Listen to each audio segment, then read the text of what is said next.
전쟁이 벌어진 시점이 이스라엘과 사우디아라비아가 수교를 눈앞에 두고 있는 시점이거든요. 모하mmad bin 살만은 그 조건을 거는 거예요. 나하고 손을 잡고 싶으면 팔레스타인 문제 해결하라. 이스라엘이 하마스하고 얘기하겠습니까? 사우디아라비아가 하마스하고 얘기하겠습니까? 하마스는 완전히 제외되는 거예요. 그래서 나 아직 끝나지 않았어. 팔레스타인 문제가 그렇게 쉽게 끝나는 문제 아니야. 아직 해결해야 될 문제가 많아 하면서 들고 나온 거죠. 네탄야후 정부가 하마스와 전쟁을 하잖아요. 근데 하마스는 오늘날 이렇게 키운 것은 네탄야후 정부예요. 왜 키웠겠습니까?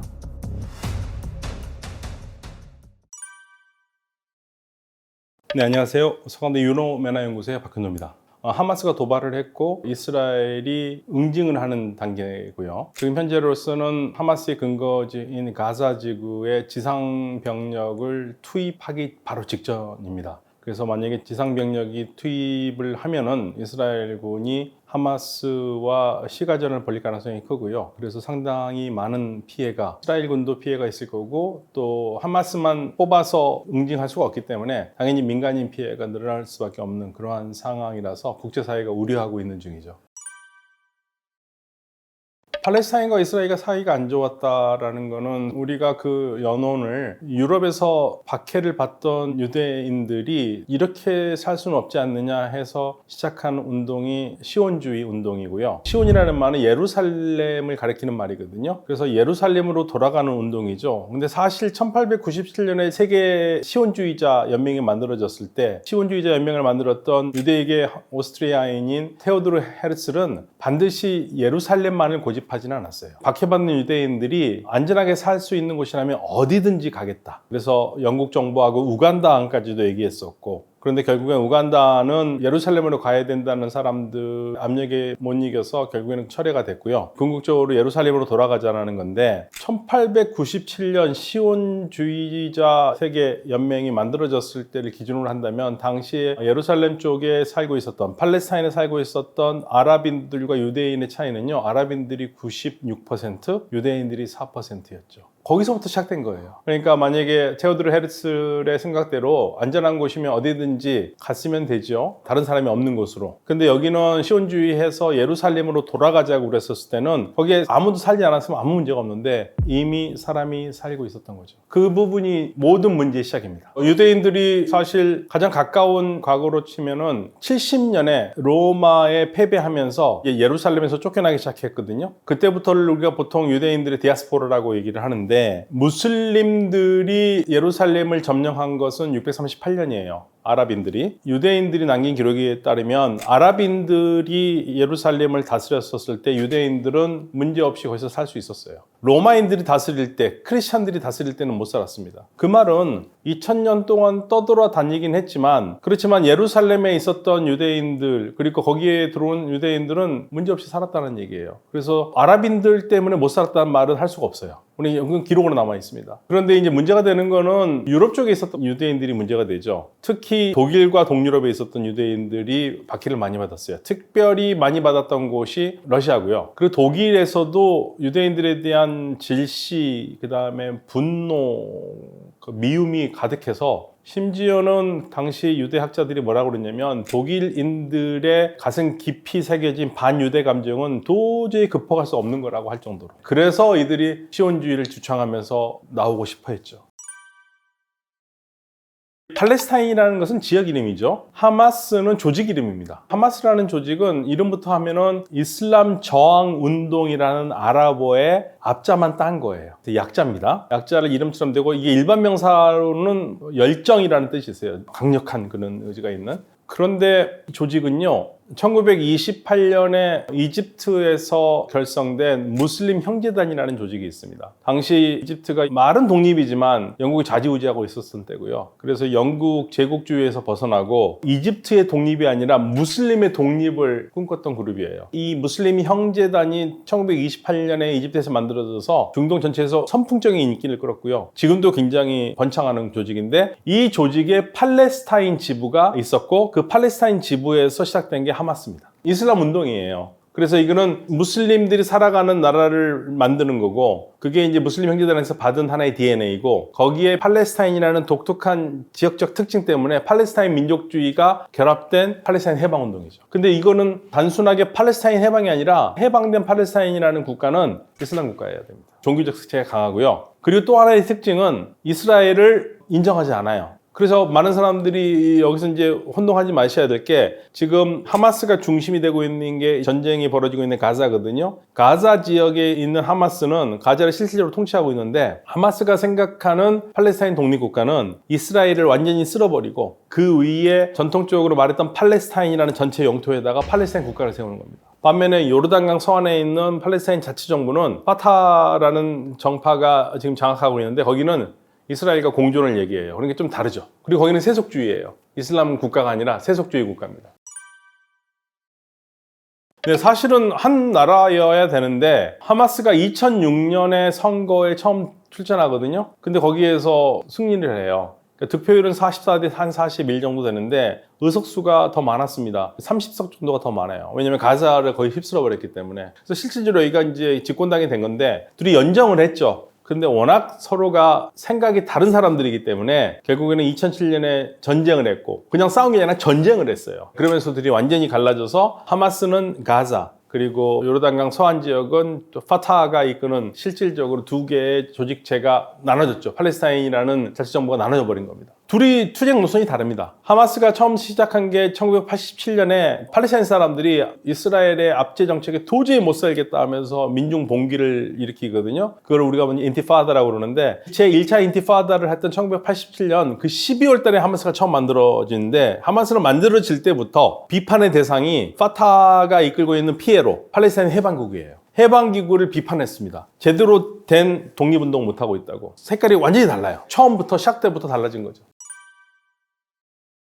아니죠. 하마스 사람들이 아니라 하마스한테 투표한 사람도 있고 투표하지 않은 사람들도 있죠. 그런데 거기가 실질적으로 하마스가 일당 독재를 하기 때문에 하마스가 싫다고 그래도 싫다고 말을 하기 어려워요. 왜냐면 이게 지금 이스라엘과 싸우는 중이잖아요. 하마스 입장에서는 내가 싫다, 그러면 나를 반대한다는 것은 이스라엘 편 들으냐 이런 식이 돼버린 거예요. 아니면은 가자 쪽이 아니라 저쪽 그 파타 쪽을 들으냐 이런 식이 되기 때문에 위험하죠. 그래서 말을 못하는 겁니다. 그래서 실질적으로 이스라엘 대통령도 가자에서는 민간인과 하마스를 구별하기가 어렵다. 왜냐하면 하마스에 동조하기 때문이다 그러는데, 동조하지는 않아도 어쩔 수 없이 그렇게 있을 수밖에 없어요. 그리고 이스라엘이 막고 있기 때문에 그 주민들이 하마스 싫다고 나올 수도 없어요. 그럼 어떡합니까? 그래서 살 수밖에 없는 거죠. 그래서 그걸 하나로 보는 건 어려워요.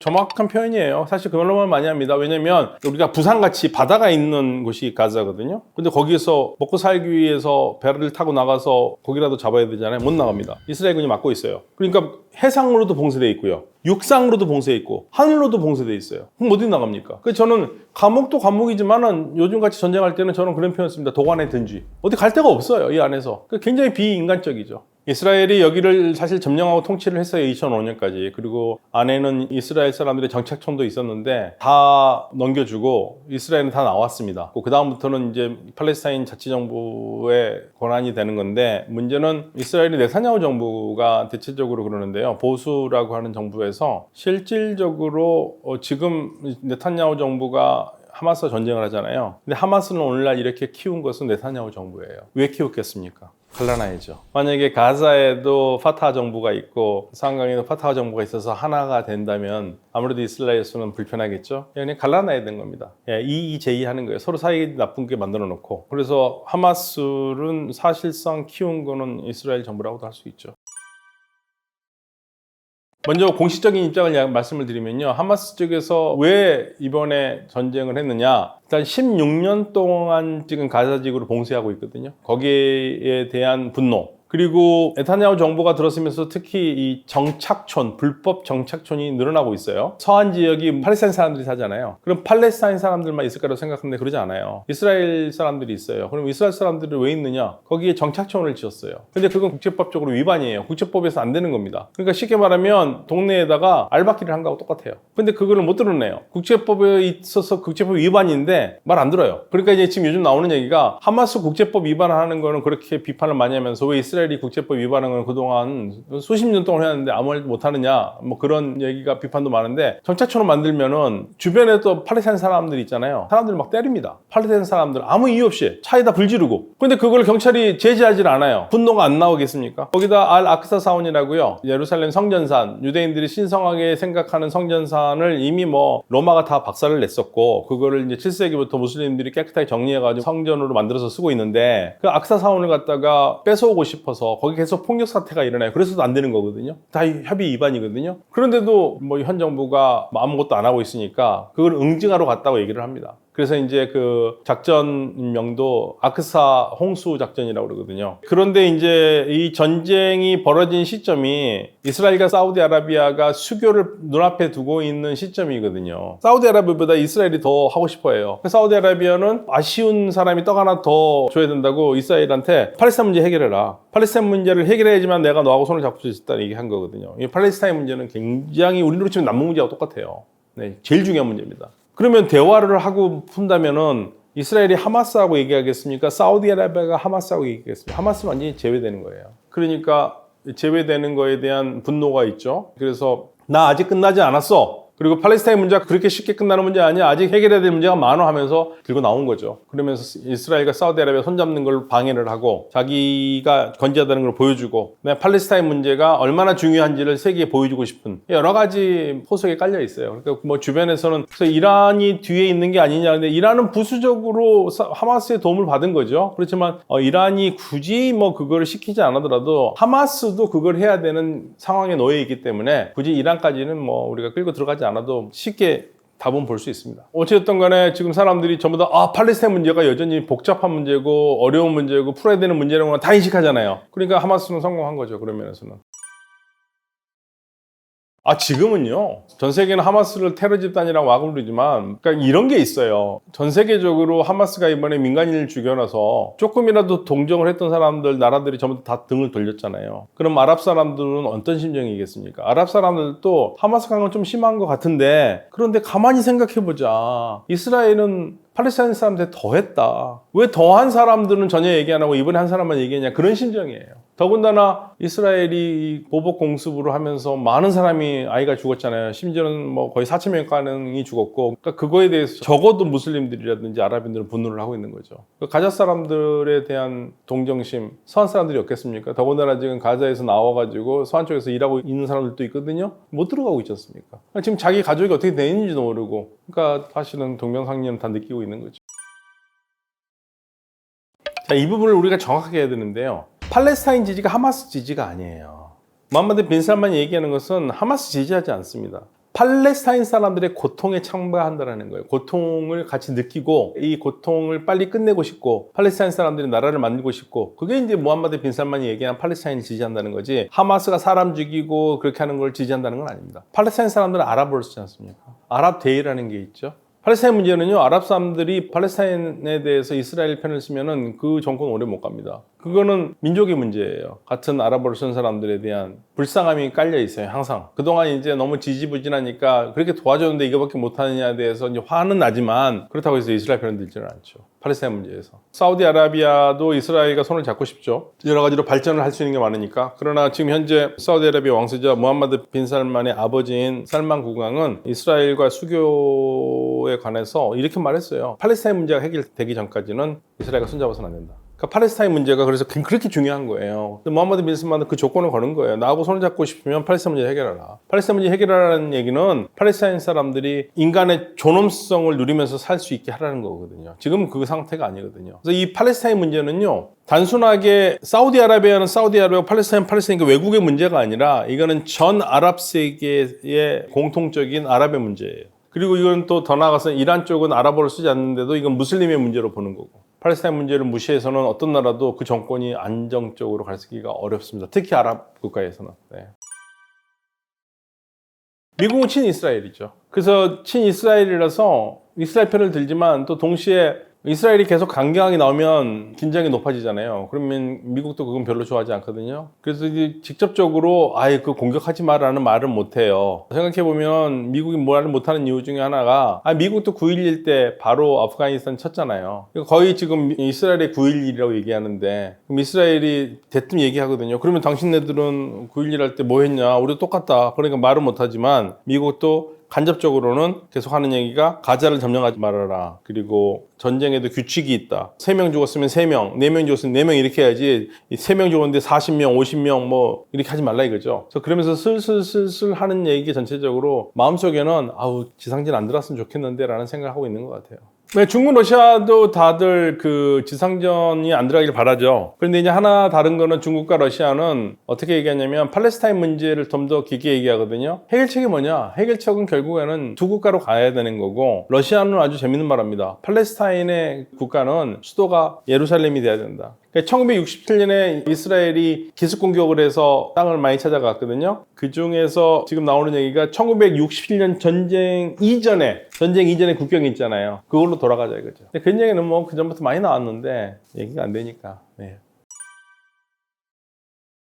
이라는 게 참전을 하지 않을 것 같고요. 제가 봤을 때는 으름장을 두는 거예요. 지금 전부 다들 지금 계속적으로 서로 목소리 크게 해가지고 상대를 겁을 주는 거예요. 들어가지 말아라. 그럼 너 큰일 나? 그럼 이스라엘은 그래 미안해. 내가 큰일 날 건데 내가 왜 들어가지? 이렇게 얘기 안 하거든요. 그럼 해봐. 그럼 너도 큰일 나? 이런 식이 나오기 때문에 지금 계속 위기가 상승이 되는 거고 지금 제가 봤을 때는 이란이 얘기한 것 중에 하나가 만약에 미국이 개입을 한다면 자기네들은 호르무즈 해협을 막겠다고 그랬어요. 이거 굉장히 큽니다. 호르무즈 해협 막으면 우리나라가 지금 하루에 60% 정도의 석유를 중동에서 들여오는데 이 전부 다 호르무즈 해협 거쳐서 와요. 그럼 못 나온다는 얘기잖아요. 그럼 세계 석유는 장난 아니게 올라갈 것 같은데요. 그래서 그거 하나만으로 세계가 굉장히 흔들 수 있죠. 그러니까 이란은 지금 현재로서는 굳이 군대를 움직이지 않아도 호르무즈 해협을 이용해서 뭔가를 할 수 있는 건 있고요. 또 이란에서는 최근에 팔레스타인 사람들의 고통에 동조하면서 이들을 위해서 싸우는 사람들을 사인을 받았는데 300만 명이 넘었어요. 그러니까 어마어마한 숫자죠. 그러니까 국민 총화가 돼 있는 거예요. 여기서는 이 팔레스타인 문제에서 대의가. 그래서 이 팔레스타인 문제가 원래는 아랍의 민족주의와 유대인의 민족주의의 싸움이었는데 이게 이란이 끼어들면서 좀 더 종교적인 문제가 돼버렸어요. 완전 거짓말이죠. 그러니까 우리가 사실은 이란한테 석유를 산 다음에 줘야 되는 돈이 있었죠. 그런데 미국이 그거 달러로 주면 안 돼. 제재 걸려. 그러니까 우리가 했던 방식 중에 하나가 그러면은 우리가 이란에서 석유를 사올 때 돈을 줘야 되잖아요. 근데 달러는 주면 안 되니까. 그래서 만든 방법이 이란 중앙은행이 우리나라 은행에다 네 계좌를 터. 그러면 우리가 석유를 사면 너희들한테 줄 돈을 그거를 우리 돈으로 줄게. 달러는 못 주는 거 알잖아. 달러는 안 된다니까. 그러면 우리는 어떻게 하느냐? 우리 기업들이 이란에 가서 진출해다 받을 돈 있으면 그 신청해서 그 돈에서 받는 거예요. 그거를 해왔는데 트럼프가 그것도 인출도 못하게 해버렸거든요. 주지도 못하게 해버렸습니다. 그러니까 이란 돈이 쌓였는데 이란 갖고 가고 싶은데 우리가 못 줘요. 미국 때문에. 그래서 결국 이번에는 이란이 이중 국적자를 스파이형으로 많이 잡았어요. 미국 사람들을. 그러니까 미국은 이번에 항모 움직인 것도 그 이유 중에 하나인데요. 미국은 국민들과 일종의 불문화된 계약을 했는데 국가는 무조건 국민들의 안위를 지키는 거예요. 그러니까 제가 미국 시민이면 성수동에서 뭐를 했던 간에 나쁜 짓 했던 좋은 일 했던 간에 그거 무릎 안 쳤고 제가 미국인이니까 생명을 보호하는 게 미국 정부가 해야 되는 거예요. 그게 불문율이에요. 미국한테는. 석유 대금을 줘야 되는데 못 주게 하다가 이란이 그런 미국 사람들을 한 5명 잡았어요. 스파이 혐의로. 그래서 이제 미국이 자국민 석방을 위해서 우리 한국 정부에 우리 석방해야 되니까 그 돈 우리가 주게 할 테니까 돈 주라. 60억 불을 주기로 한 거죠. 60억 불이 그래서 그게 우리나라 돈에서 유로화로 바꿔서 유로화에서 달러로 해서 카타르로 간 거죠. 그 60억 불은 카타르 은행의 이란 계좌에 들어가 있어요. 그런데 그건 은행에서 막아버리면 못 쓰는 거거든요. 그리고 그 돈을 쓰는 것도 인도적 지원에만 쓸 수 있어요. 필요한 약품이라든지. 그러니까 그 돈은 어디 갈 수가 없습니다. 이란이 그거를 받았지만 그 돈을 다른 데 쓸 수가 없어요. 그러니까 트럼프 대통령이 그런 말을 했는데 완전히 거짓말이죠. 결국엔 지금 전쟁의 초미의 관심사는 이스라엘이 얼만큼이나 참을 수 있는가거든요. 만약 이스라엘이 이번 기회에 딱 참고 지상군 투입 안 하고 공습도 중지한다면은 윈윈이 되겠지만 만약에 공습 중지하지 않고 지상전을 돌입한다. 그러면 어떤 일이 일어날지는 사실 잘 모르겠어요. 전혀 안 일어날 수도 있고 그렇지만 그동안 해왔던 헤즈볼라의 말을 보면 안 할 것 같은 사람들은 아니거든요. 일단 지상전이 시작되면 복잡해질 것 같아요. 왜냐면 지금 이스라엘이 지상전 들어가는 거를 뭐 이란을 비롯해서 많은 나라들이 말리고 있거든요. 그리고 심지어는 헤즈볼라나 이란 같은 경우에는 지상전 들어가면 바로 우리도 가만히 있지 않겠다고 지금 으름장을 놓고 있는 상태이기 때문에 이스라엘이 지상전 들어가는 정도에 따라서 적어도 최소한 지역적으로는 국지전적으로 확전은 될 수 있을 것 같고요. 그 대신 국가 대 국가로서 전쟁은 쉽지는 않습니다. 왜냐하면 많은 국가들이 지금 현재 중동 같은 경우에 중동 지역에서 산유국들은 석유 없는 세상을 얘기를 하면서 지금 발전을 해야 되는데 전쟁 나면 아무도 못하잖아요. 그래서 실질적으로 전쟁 나기를 다들 좋아하진 않아요. 다만 이번 전쟁에서 가장 지금 수혜자는 그동안 전 세계에 지탄을 받았던 러시아죠. 잊어버렸잖아요, 사람들이. 우크라이나 전쟁을 잊어버렸으니까. 그런데 지금 러시아 같은 경우에는 미국이 항공모함을 움직였잖아요. 토마호크 미사일을 거의 900기 정도로 가지고 있는데 사정거리가 러시아 영토가 들어가요. 그래서 토마호크 미사일을 쏘면 러시아까지 올 수 있거든요. 그래서 러시아가 혹시나 해서 대비하는 태세로 미그 31을 띄우고 거기에 항공모함을 파괴할 수 있는 초음속 미사일 장착해가지고 지금 자위책을 두고 있고, 중국은 그동안 군사력 같은 거는 전혀 얘기를 안 했었는데 이번에 이란도 그렇고 중재를 좀 하라고 그런 말을 들어서 뭔가를 해야겠다 싶은지 지금 중국도 지금 군함 6척을 움직였습니다. 그래서 이쪽 지역이 너무 긴장이 팽팽하기 때문에 다들 안 싸우는 게 맞다고 생각하는데 누군가가 실수로 아니면 고의로 총알을 잘못 당기면 어떤 현상이 일어날지는 모르겠어요. 지금 팽팽한 긴장이 흐르고 있습니다, 지금. 이스라엘이 제일 걱정하는 건 헤즈볼라가 하마스하고는 달라요. 하마스가 초등학생이면 헤즈볼라는 대학생이에요.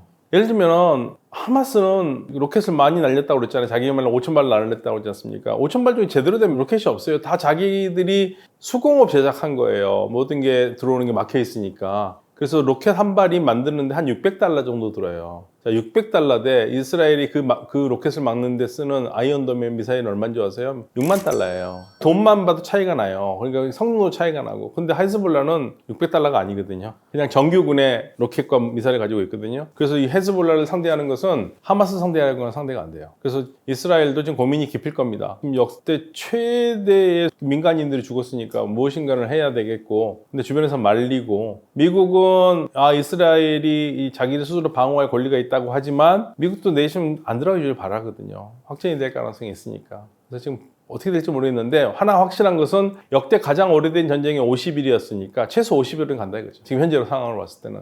그리고 들어간다고 분명히 자기들이 얘기를 했고 1단계, 2단계, 3단계로 나눴거든요. 1단계는 일단 공습해가지고 전체적으로 하부 구조를 무너뜨리고 2단계에서 지상전을 해서 하마스와 그리고 저항 세력들을 완전히 정리를 하고 3단계에 가가지고는 하마스가 없는 새로운 세상인데 그동안 이스라엘이 가자 지역에 식수하고 전기를 공급했는데 그걸 다 끊어버리겠다 이거죠. 그러니까 이제 그렇게 되면은 가자 사람들이 알아서 살아가라 그런 작전이기 때문에 지금은 이제 1차 단계는 끝난 거고 2차 단계에 들어가기 직전에 있는 겁니다. IT 산업과 반도체를 전체적으로 함께 볼 생각입니다. 왜냐하면 반도체는 IT 산업을 이루는 근간이고 핵심이 되기 때문에 최근 서울에서는 물 들어왔을 때 노져야죠. 대형 평수 아파트 하나, 소형 하나, 한가 하나 바꿔도 돈이 남아. 이것만 아셔도 부동산의 가격 전망을 어느 정도 하실 수 있다.